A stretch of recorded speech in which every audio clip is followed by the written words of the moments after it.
bonjour mbokk yi man la Tata Thérèse fii ci Vitef Cuisine nuy naa leen ku ci nekk turam ak santam di leen jox seen wàccuwaay waaw tey nag mbokk yi comme ni ma leen ko waxee ci Vitef Cuisine rek toujours dañuy am ay surprise waaw tey nag dañuy dem Sénégal tey indi leen dibi tey dibi laa leen tegal de dibi Sénégal laa leen di tegal fii et pour def suñu dibi nag dinañu soxla évidemment yàppu xar waaye gis nga dama fi yor yàppu xar bi yor fi ay côte yi nga xamante ne dinaa ci def sama dibi bu toog dinaa soxla aussi soble yi nga xamante ne dagg naa ko ba découper ko en rondelle dinaa ci soxla aussi moutarde dinaa ci def tamit tuuti samay saf-safal yi nag yor naa fi xorom ma yor fi piment yor fi tuuti ail ma daal di fi yor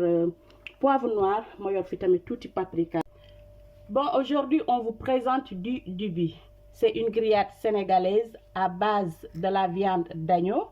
Et normalement, on le fait avec du feu de bois. Mais aujourd'hui, on le fait avec le système Vitef Cuisine. Et pour faire notre dibi, on aura besoin de la viande d'agneau. Ça, il y a les côtes.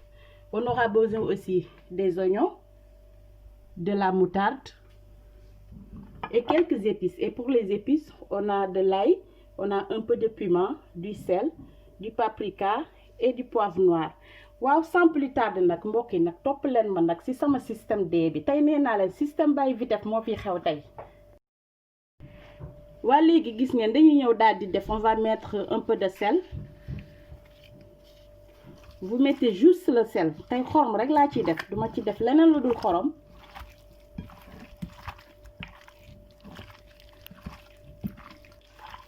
waa léegi gis ngeen.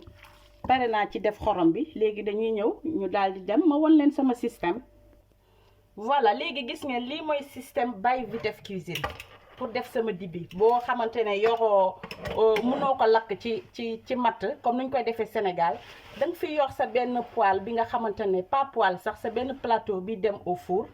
moom ngay jël la daal di ko def ci gaz nga bàyyi ko ba mu tàng après nga daal di jël sa yàpp ngeen def gis ngeen saxaar bi rek. moo lay wan ni sama dibi commencé na xeeñ tey pareegul ak Vitef rek voilà ça c'est le système Vitef. Vous prenez un plateau qui va au four, vous le mettez au feu sans huile, sans rien du tout. Vous salez la viande, après vous le déposez. léegi nag gis ngeen système bi lu la ci génne il faut nga yor sopalin bi nga xamante ne parce que xam nga boo koy lakk day génn benn jus te jus boobu nag yow soo ko dul dindi donc dootoo amee ci dibi day togg sa yàpp te ñun dibi la ñu soxla léegi à chaque seconde waa chaque minute damay daal di ñëw mooy pompe mooy ndox bi nga xamante ne mu ngi fiy génn léegi ngay faral di tourner aussi gis ngeen déjà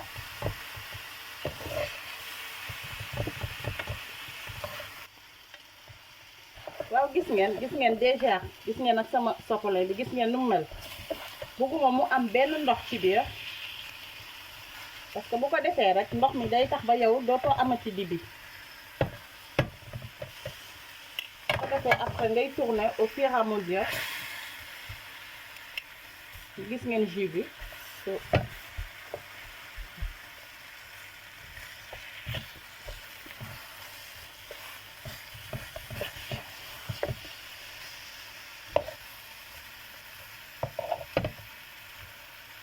kon ngeen koy tourner de temps en temps aussi.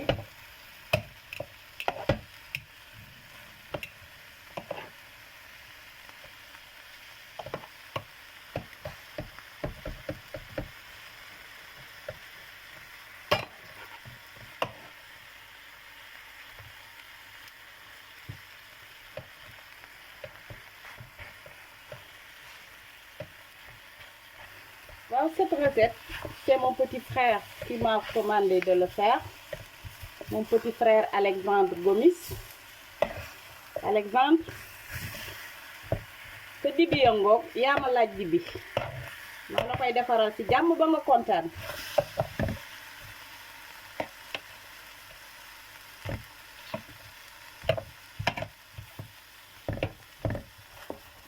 Gis ngeen waaw nii rek di génnee ndox mi rek surtout ba nga am di nga bëgg waaw mbokk yi gis ngeen avancement dibi bi macha allah nee naa la tey namuma Sénégal damay dibi ba mu mat sap lay def waaw gis ngeen rek toujours rek Sokolem bi moo ma ciy jàppale bu baax waaw gis ngeen saxaar si moo lay wan ni mën ngaa def dibi sans mat macha allah moom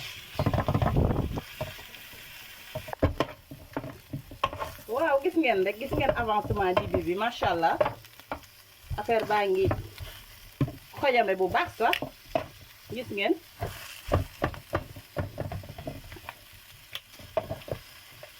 nga am ci sa dibi bu toog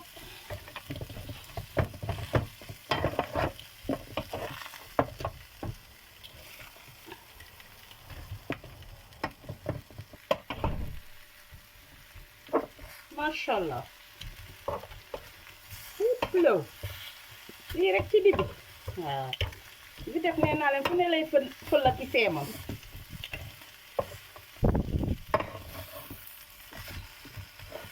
bu leen taay di pomp nag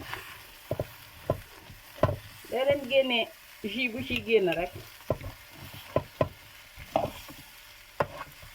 su ko defee nga am sa vrai dibi xeetu lakk bi boo nee nit lii di lakkuma ko ak matt du la gën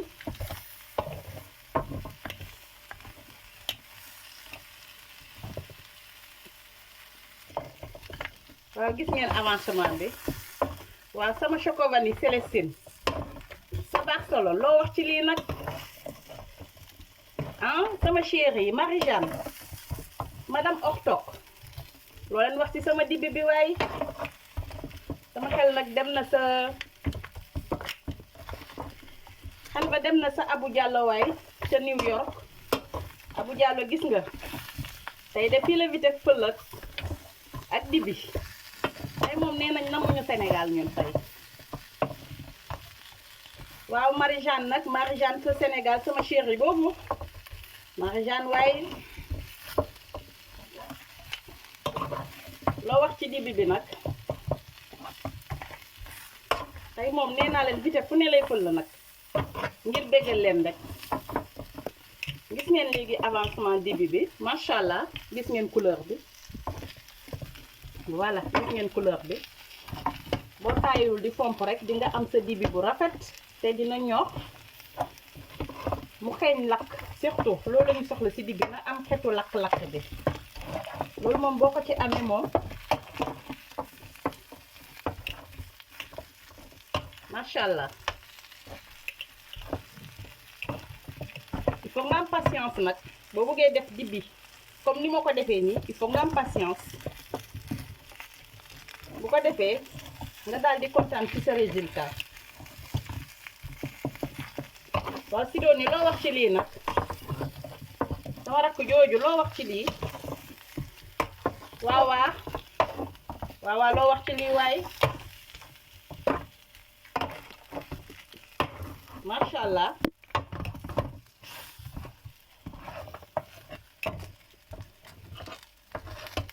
Suze madame Willy gis nga tey fu ma fël gis nga village fu mu fël tey vite fu ne lay fël comme ni ma leen ko waxee rek waaw bu ko defee nag comme gis ngeen léegi daanaka sama dibi bi commencé na baax bu baax sax léegi damay daal di ñëw daal di ci wis tuuti soble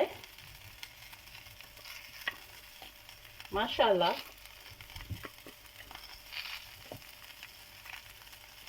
ko defee ma tourné ko tuuti aussi ma daal di ci def aussi gis ngeen sama mélange d'épices yi bu ko defee dama koy jaxase yëpp nga mel ni ku am poudre awsa yooyu noonu tey nee naa leen fu ne lay fël ko defee nga daal di ko mbiccal fii tuuti gis ngeen macha allah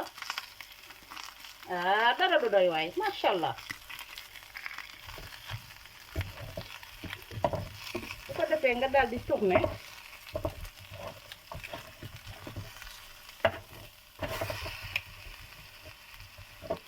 nee naa leen tey système D la système bay vite nekk leen rek ma won leen fini commencement bi ba finition bi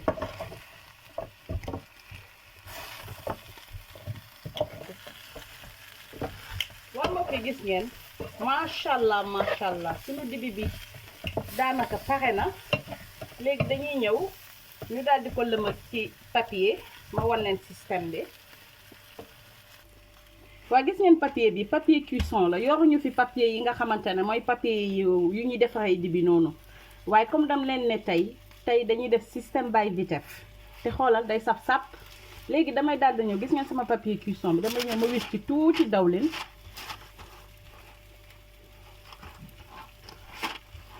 bu ko defee da nga gis nga booy lakk sa yàpp nga wis ci duul wala duulin bi tokk nu muy defee cas noonu mbir bi foofu la. léegi su ko defee nii damay daal di ñëw jël sama dibi bi léegi gis nga dama koy def ci papier bi macha allah.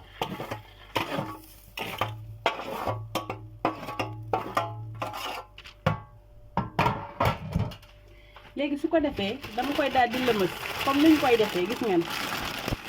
ma daal di ko lëmës c'est bien enroulé.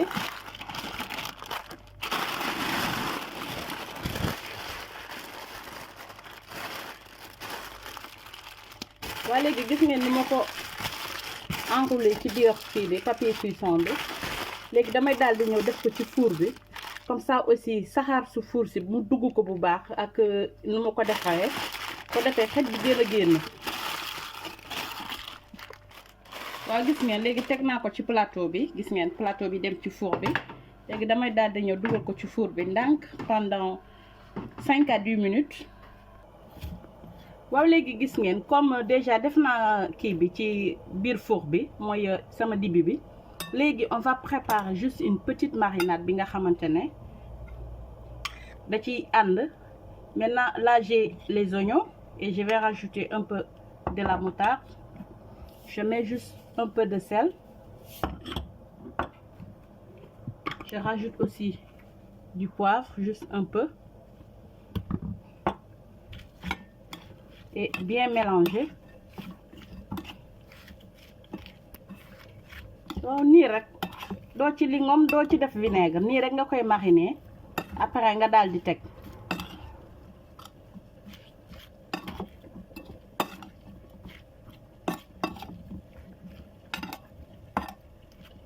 Voilà, là c'est bon. Maintenant je le mets à côté. Après ma daal di xool dibi bi fu mu toll. Voilà. waaw mbokk yi gis ngeen macha allah hop la xoolal dibi bi rek xoolal saxaar si rek xet gu mu xeeñ lii moom neex na. léegi xool leen dañuy ñëw daal di ko def ci plateau bi. macha allah mbokk yi gis ngeen oh là là léegi xoolal damay ñëw daal di ci def moutarde bi. mooy moutarde Dijon bi rek moutarde soxor bi rek nga xam ni moom neeru bakkan yépp lay ubbi lépp ci neexaayam. léegi su ma paree ma daal di def samay soble muy soble yi ma mariné.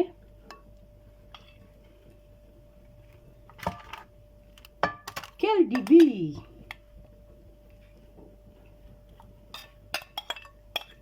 fi wàcc na ba zéro waay.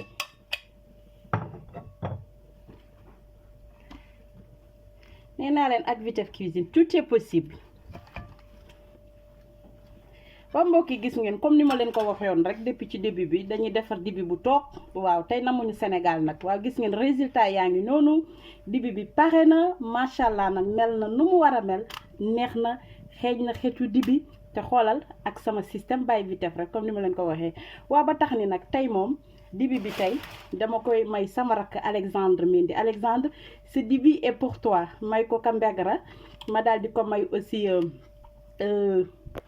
di ko may Patricia Gomis yow laa ko dédié tey ma daal di ko may aussi Nathalie Kangam ma dem tey ba Miro fekk fa sama grande sœur bu nekk foofu mi Néné madame Carlos Bako Néné may naa la plate bi may ko aussi Marie-Jeanne foofu si Miro ma di ko may nag sama sister Arlène di ko may Yvette may ko aussi Kawarafan ma di leen ko baaxee bu baax a baax te di leen naan nag bu leen fàtte di abonné parce que ak Vitef Cuisine lépp la ñuy defar te dibi bi aussi ku ci bëgg nam ñu contacter comme ni ma leen ko waxee rek da ngay di dem ci suñu page Facebook am na foofu suñuy coordonnées vous pouvez nous contacter comme ça bu ko defee dinañu mën a déggoo ci lépp li ngeen bëgg ñu daal di leen ko defaral ne leen dibi bi nag lépp loo mënta am boo amee gan bu la bett mën nga ko defar vite fait ma di ko may nag sama siste madame Gomis fële ca Saint-Nazaire may ko Kinta Dacosta du moins may naa la ko bu baax sama siste boobu parce que gis naa fi ni nga jàppee ci combat bi ma di leen jox nag dig daje fii ak beneen yoon ak beneen recette fii ci Vitef Cuisine merci